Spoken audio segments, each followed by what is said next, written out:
하늘숲 새벽 묵상 시간에 오신 여러분들을 환영합니다. 오늘 다소 시간이 많이 지연되어서 이제서야 시작하게 된 점을 여러분들께 다시 한번 양해를 구하고 조금은 늦었지만 시작하도록 하겠습니다. 현재 우리가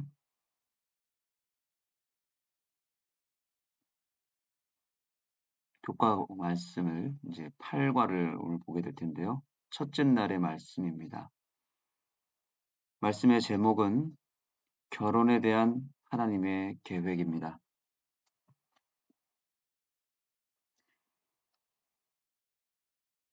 마가복음 10장 1절로 12절에 보시면 바리새인들이 예수님을 시험하기 위하여 예수님에게 모세의 법, 즉 신명기 24장에 보면 하나님께서 이혼 증서를 필요할 때는 줄 것이라고 말씀하셨기에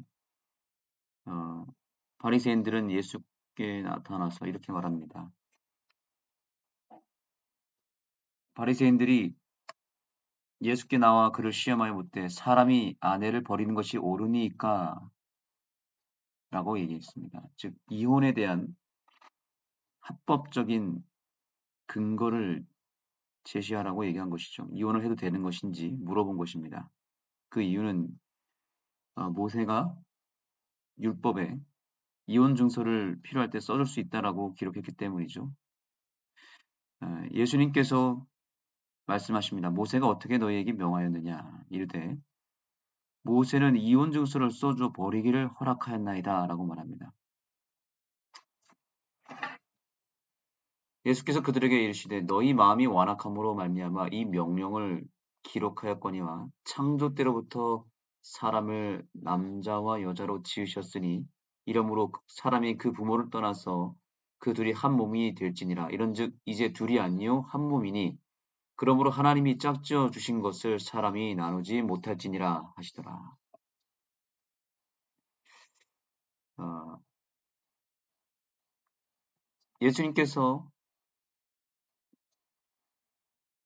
이 바리새인들의 시험을 어떻게 이겨내셨는지를 보시면 바리새인들은 지금 구약의 율법, 즉 모세의 율법에 대해서 그 근거를 가지고 와서 예수님께 시험을 한 것이죠. 예수님께서 이혼 증서를 써도 된다라고 말씀하신 그 목적은 이혼을 얼마든지 할 수 있다라고 말하기 위해서가 아니었습니다. 그것은 사실상 오히려 가정을 더 굳건히 지키라고 하는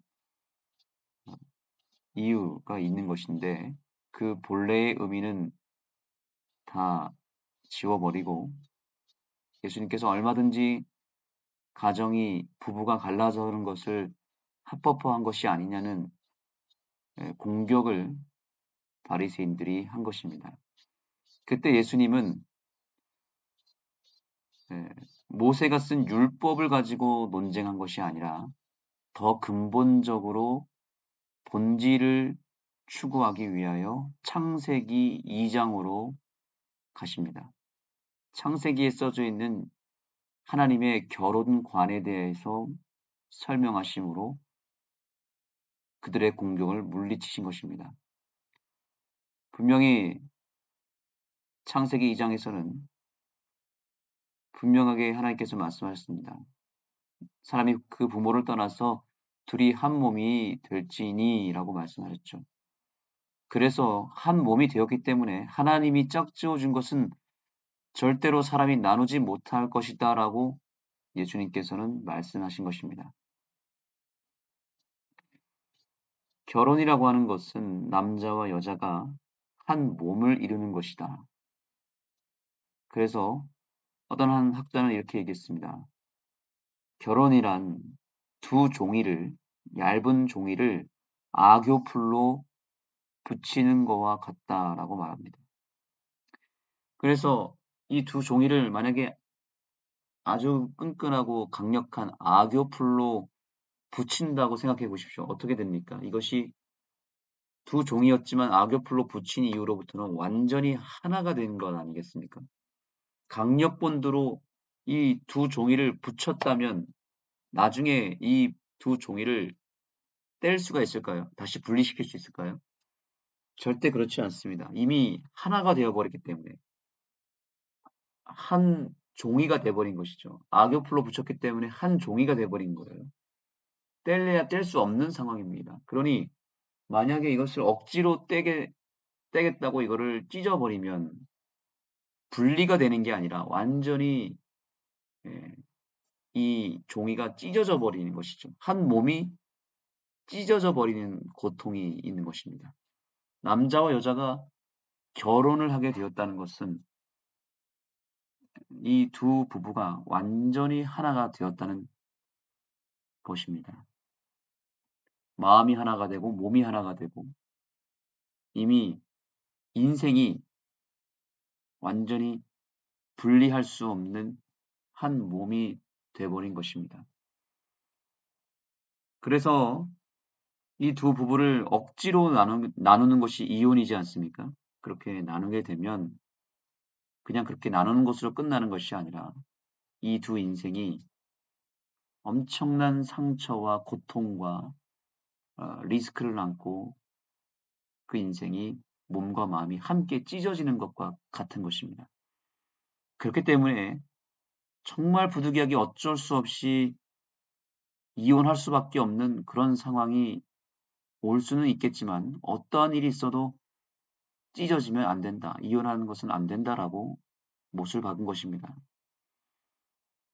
억지로 그렇게 갈라서게 되면 그 인생에 엄청난 아픔과 고통이 있고 평생 정말 쓰라린 지울 수 없는 상처를 가지고 살아야 되기 때문에 그 누구에게도 유익이 되는 것이 아니라 평생 고통 속에 살아야 되기 때문에 절대로 이혼은 하면 안 된다라고 말한 것이죠. 결국 그 당사자들을 위해서 주님께서는 말씀하신 것입니다. 그래서 사실 오늘날 많은 가정들이 깨어지고 또 특별히 젊은 가정 경우 이혼을 하는 경우들이 많이 있습니다.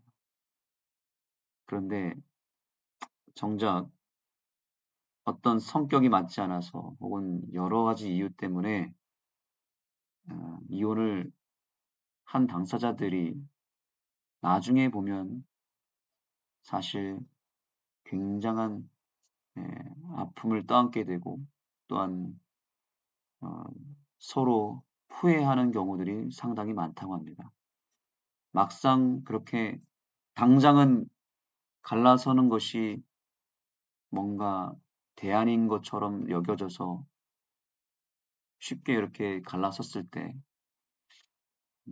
나중에 가서는 여러 면에서 어려움이 더 크기 때문에 후회하는 경우들이 많다고 합니다. 그런데 한번 갈라서게 되면 다시 결합되는 것은 너무나 어렵기 때문에 서로 더 참고 인내하고 또 당장 고통스럽다 할지라도 갈라서는 것은 더 큰 고통이기 때문에 끝까지 버티는 것이 중요하다는 것을 성경은 이야기하고 있는 것입니다.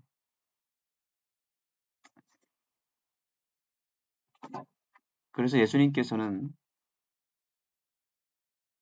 이 문제를 가지고 모세의 율법 안에서 논쟁한 것이 아니라 창세기로 돌아갔다는 것을 우리가 유심히 지켜봐야 되는 것입니다. 창세기로 돌아간 것입니다.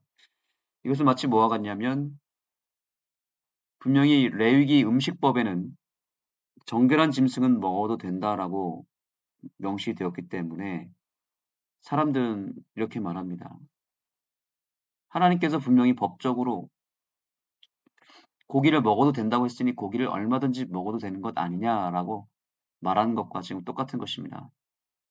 아니 모세의 법에 분명히 이혼 증서를 써줘도 된다고 허락했으니 합법적으로 얼마든지 필요할 때마다 이혼해도 되는 거 아닙니까? 라고 바리새인들이 공격한 것이죠.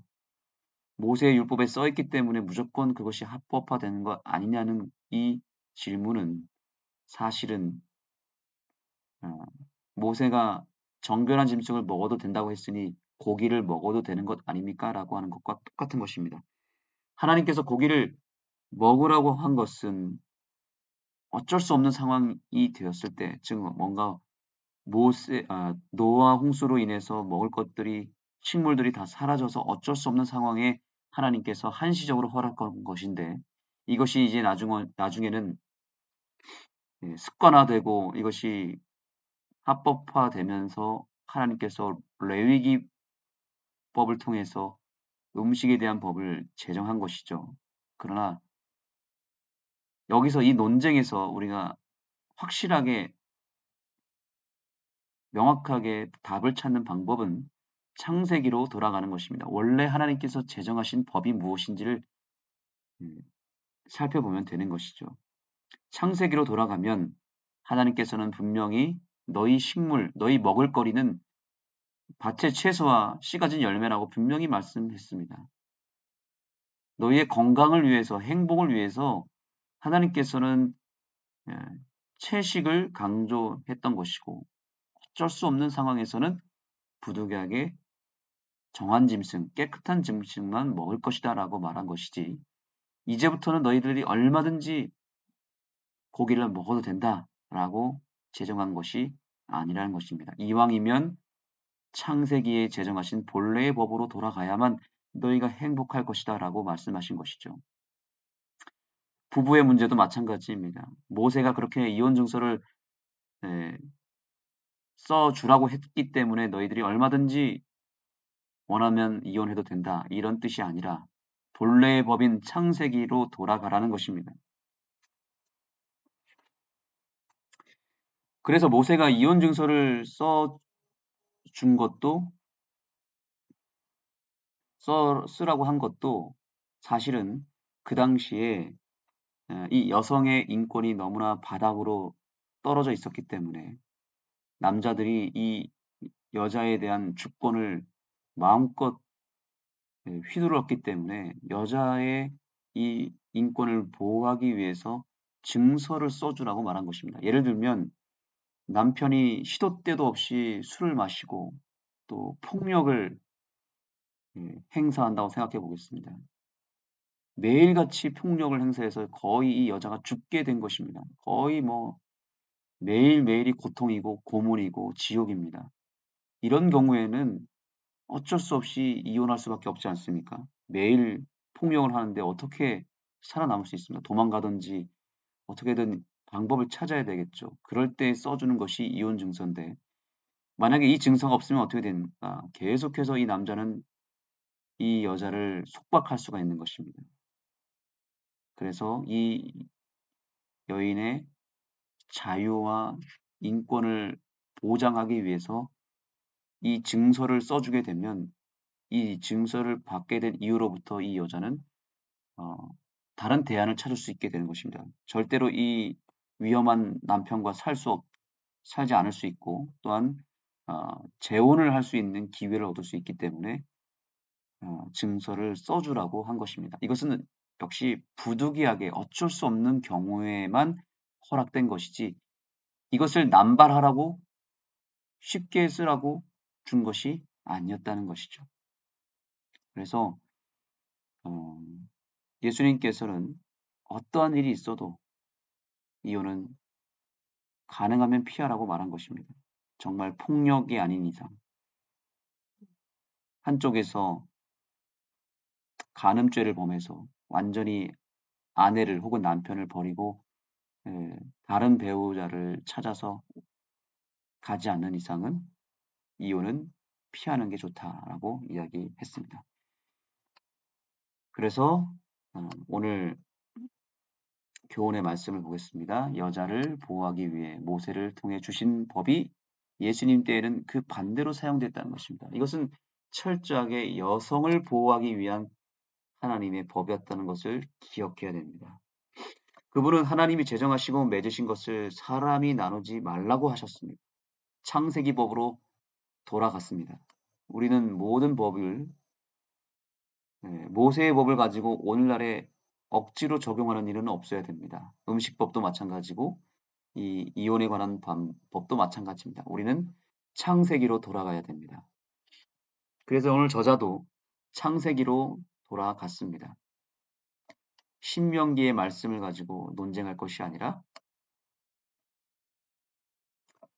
예수께서는 신명기 24장의 규정을 논하는 대신에 창세기 1장과 2장에 나타난 결혼에 대한 하나님의 원래의 이상을 다시 말씀하셨다는 것입니다. 이것이 이 교과의 핵심입니다. 그래서 마지막 교훈의 말씀을 보시면 합법적인 이혼은 없다는 것입니다. 이것을 꼭 기억하시기 바랍니다. 요즘에 너무나 그리스도인 가정이 많이 깨지고 있고 젊은 가정은 물론이고 요즘 황혼 이혼도 유행처럼 번지고 있습니다. 참고 참다가 더 이상 버티지 못해서 자녀들이 다 출가하고 나서 이제 60대 이후로부터 황혼 이혼이 점점 드러나고 있다고 합니다. 그러나 하나님은 끝까지 그 가정을 지키라고 우리에게 명령하고 있습니다. 이 사실을 꼭 염두에 두시고 이 글을 읽으면서 우리 모두가 힘을 냈으면 좋겠습니다. 후에 바리새인들이 이혼의 합법성에 대해서 질문하셨을 때 예수께서는 당신의 말씀을 듣는 자들에게 창조 시에 제정된 결혼 제도를 가리키셨다.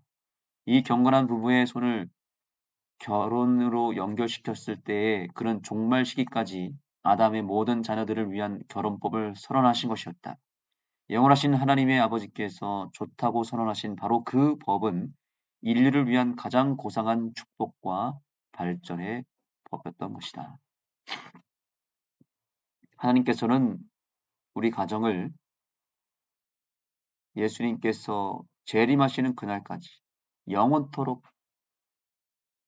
그리고 지키도록 제정하셨습니다. 하나님이 짝지어준 것을 사람이 나눌 수 없습니다. 하나님께서 제정하신 이 법을 잘 지키기 위해서 오늘 하루 서로의 배우자에게 더 큰 사랑을 베푸시고 서로 예수님의 사랑 안에서 아끼고 지켜주는 그런 가정이 되기를 소망하고 더 뜨겁게 사랑하시고 더 배려하는 우리 모든 가정이 되었으면 좋겠습니다. 그래서 하나님의 이 법을 우리가 악용하지 아니하고 이 본래의 뜻은 더 서로 사랑하고 가정을 지키라고 하는 하나님의 이 깊은 뜻을 우리가 헤아렸으면 좋겠고 이 가정을 지키기 위해서 예수님처럼 더 섬기는 자리로 더 낮아지고 서로 더 먼저 섬기면서 서로의 자아를 먼저 낮추고 십자가에 못 박는 일이 우리에게 필요합니다. 우리의 자존심을 상대방을 위해서 또 내려놓을 수 있는 그런 아름다운 일들이 우리의 가정에서 일어나게 되기를 간절히 소망합니다. 기도하시겠습니다. 하나님 감사합니다. 오늘날 우리에게 가정을 만들어 주시고 또 부부를 짝지어 주신 하나님의 깊은 뜻을 이해하게 하시고 우리의 가정은 이 땅에서 끝나는 것이 아니라 영원토록 하나님께서 유지시키기 위하여 우리의 행복을 위해서 제정하신 귀한 법임을 기억할 수 있도록 역사하여 주옵소서. 오늘 우리 그리스도인 가정을 또 재림 성도의 가정을 사단은 깨트리려고 필사적으로 공격하고 있습니다. 이 공격에 맞서 싸워서 이기게 해 주시고 우리의 가정을 지키고 또 부부의 관계를 더 굳건하게 세우는 이 하루가 되게 하여 주옵소서. 예수님의 이름으로 간절히 기도드립니다. 이제 기도의 시간을 갖도록 하겠습니다. 먼저 다시 한번 오늘 새벽 기도가 늦게 시작된 것에 대해서 양해를 구하겠습니다. 그러면서 여러분들에게 기도 요청을 합니다. 하늘숲 교회가 속히 준공을 마무리할 수 있도록 기도해 주시기 바랍니다. 지금 이 교회가 준공이 되지 않아서 인터넷이 설치되지 않은 상태로 지금 저희가 인터넷 방송을 하고 있는 것입니다. 그래서 어, 여러 가지 안 좋은 여건 때문에 이 인터넷이 불안정하고 그래서 저희 교회의 인터넷 방송이 매일매일 기적적으로 사실은 일어나고 있고 사단의 공격도 받고 있습니다. 그래서 어쩌면 오늘 예배가 이렇게 인터넷이 불안정하여서 안 된 이유도 어, 오늘 이 내용이 상당히 중요했기 때문에 사단은 또한 공격한 것이라고 생각합니다. 우리 하늘숲 교회의 준공을 위해서 기도해 주셔서 안정적으로 인터넷 방송이 유지될 수 있도록 기도해 주시면 감사하겠습니다. 두 번째는 오늘 교과 공부의 주제에 맞춰서 기도했으면 좋겠습니다.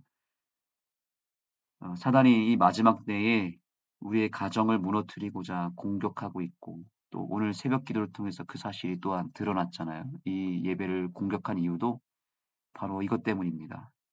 우리 부부를 갈라서게 하고 우리의 가정을 깨트린 것이 사단의 목적입니다. 우리 가정을 지키기 위해서 기도하시고요. 우리가 하늘나라 갈 때 유일하게 가지고 가는 두 가지가 있는데 그것은 품성입니다. 우리의 품성. 그리고 또 한 가지가 무엇이냐면 우리의 가정입니다. 우리의 가정은 하늘나라 가서 유일하게 유지가 됩니다. 그래서 어떻게든 이 가정을 하늘까지 인도하기 위해서 끌고 가야 됩니다. 지켜야 됩니다. 이 사단의 공격을 이겨내야만 우리가 영원토록 이 가정이 우리 부부가 하늘나라 가서도 유지될 수 있는 것입니다. 그러나 여기서 깨어지면 하늘에서도 깨어진 상태로 가게 되는 것입니다. 그러니 더 열심히 기도해야 되겠죠. 오늘 이 기도 시간에 여러분의 가정을 위해서 기도해 주시고 사단의 공격으로부터 승리할 수 있도록 영적으로 무장하시기 바랍니다. 기도하시겠습니다.